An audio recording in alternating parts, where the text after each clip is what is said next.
Let us start with next set of question. 2019 के कुछ आखिरी क्वेश्चंस यहाँ पर हैं, 5-6 क्वेश्चंस हम लोग कर लेंगे। नाउ पहला क्वेश्चन यहाँ पर पूछा गया है एक टर्म को लेके, extended producer responsibility. Now when we talk about extended producer responsibility, question पूछा गया है कि in India extended producer responsibility was introduced as an important feature in which of the following. तो ये रिलेट करता है with E waste management and handling rules. अगर आप इस क्वेश्चन को पूछे जाने का रीजन देखें तो इस पर्टिकुलर टाइम पीरियड में 2019 में जब ये सवाल पूछा गया तो 17-18 में कुछ एक ना चेंजेस करे गए थे इस पर्टिकुलर रूल को लेके, ई वेस्ट रूल्स को लेके। और उस कंटेक्स्ट में फिर ये एक्सटेंडेड प्रोड्यूसर रिस्पॉन्सिबिलिटी टर्म आती है।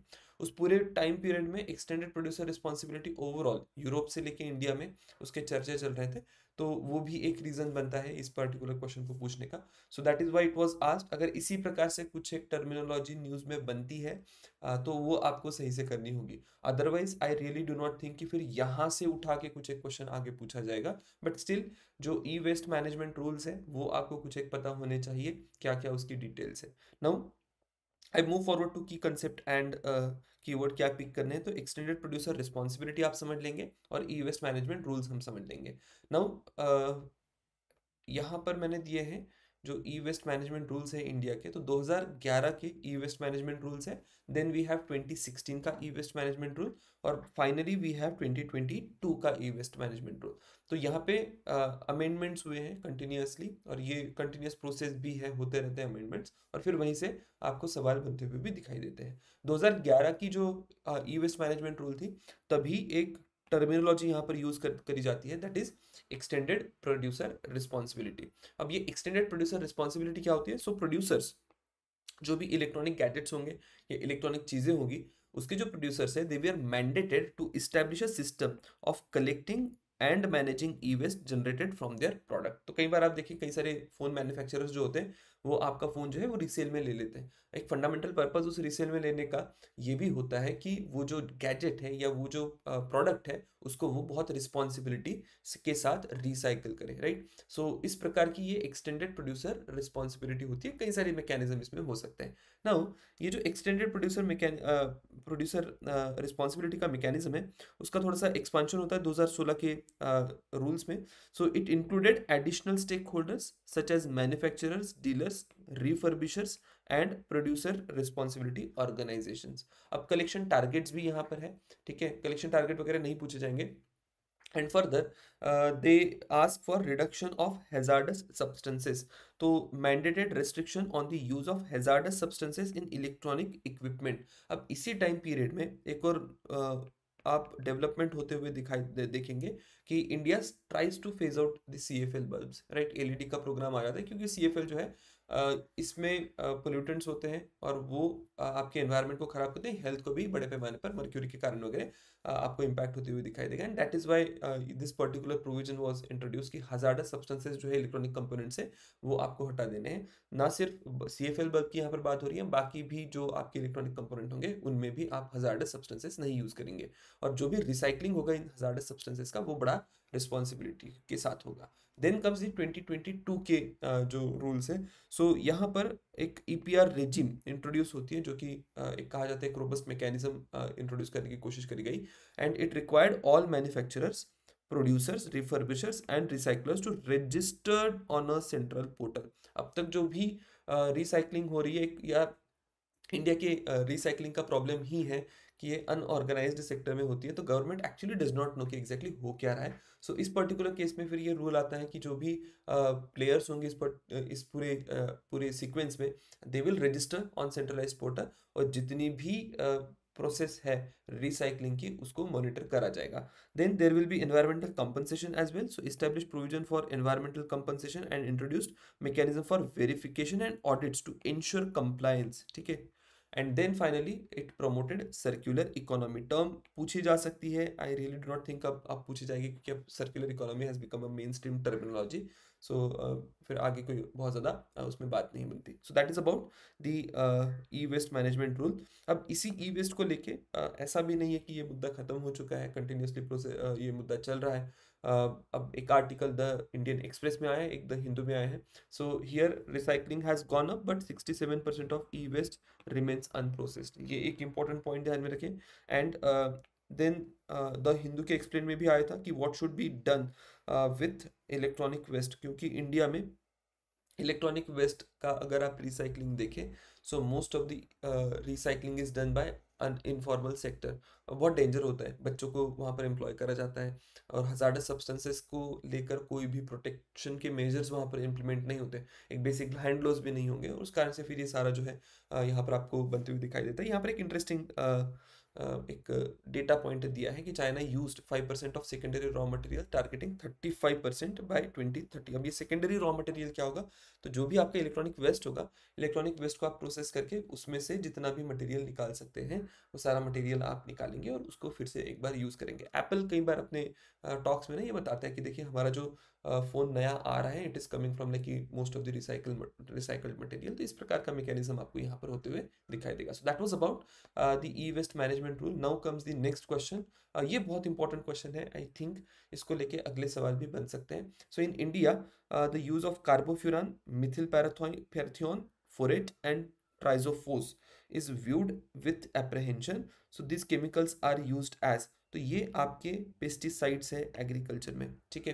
अब सवाल 2019 में पूछा इसलिए गया था कि इसी पर्टिकुलर टाइम पीरियड में इन सारे ही पेस्टिसाइड्स को बैन करा गया था या रेस्ट्रिक्ट करा गया था, और ये कंटिन्यूस प्रोसेस है।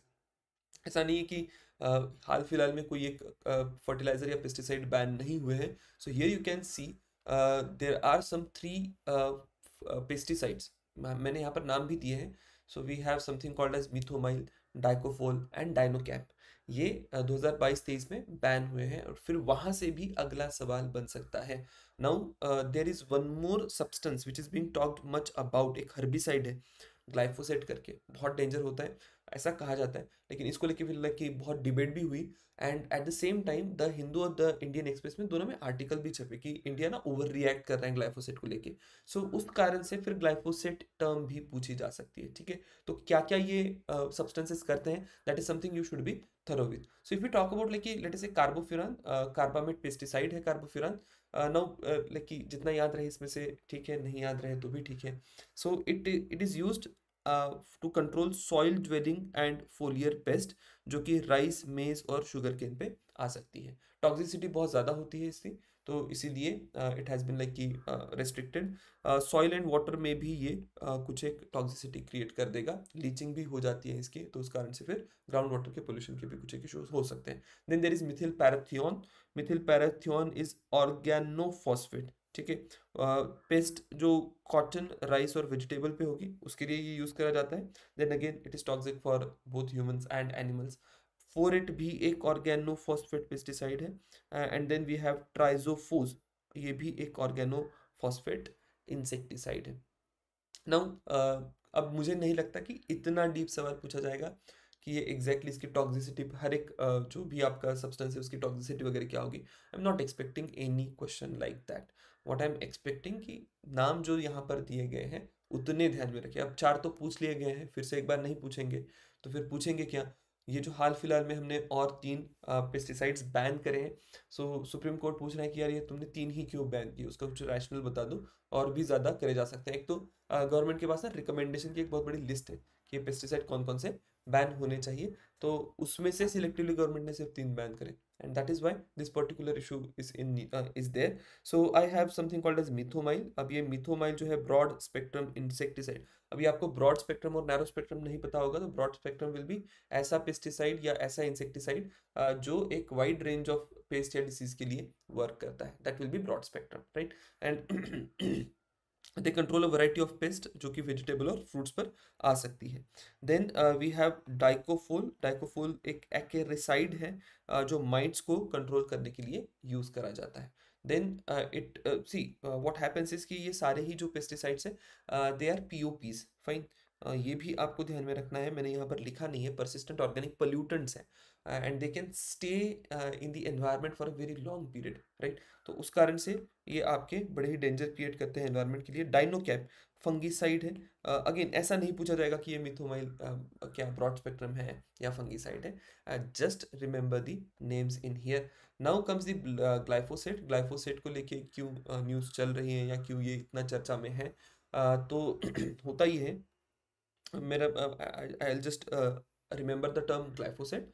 और ये वाला जो इशू है जीएम कॉटन के साथ इसको आप ना कंबाइन करें, so that is where it becomes very important. तो जो हर्बिसाइड टॉलरेंट जीएम कॉटन जो कि इलीगली इंडिया में यूज़ करा जा रहा है, आपने एक टर्म न्यूज़ में सुनी होगी that is called as HTBT.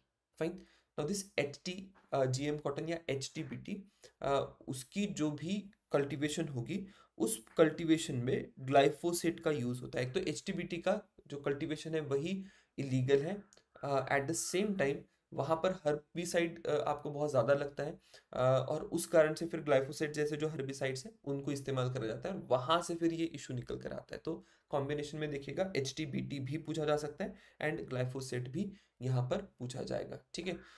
सो बाकी फिर रीज़न यहाँ पर दिए हैं कि किस प्रकार से कुछ हेल्थ कंसर्न हो सकते हैं। तो प्रोबेबली ग्लाइफोसेट जो है it can be a carcinogenic to humans and that is why we are declaring it as illegal to use. Other than that फिर इसमें ओपिनियन बहुत डिफरेंट है। डिफरेंट ओपिनियन क्यों है, कुछ एक कंट्रीज़ में ये अलाउ किया जाता है एंड देन देयर लाइक कि वो बोल रहे हैं कि ऐसा ना कुछ वेरीफाइबल हमारे पास है नहीं कि हम ग्लाइफोसेट को एक कार्सिनोजेनिक सब्सटेंस के तौर पर देखें, ठीक है। तो कॉन्ट्राडिक्शन है इसमें, वो भी ध्यान में रखना होगा। सो दैट इज़ अबाउट क्या क्या पेस्टिसाइड्स या इंसेक्टिसाइड आगे पूछे जा सकते हैं।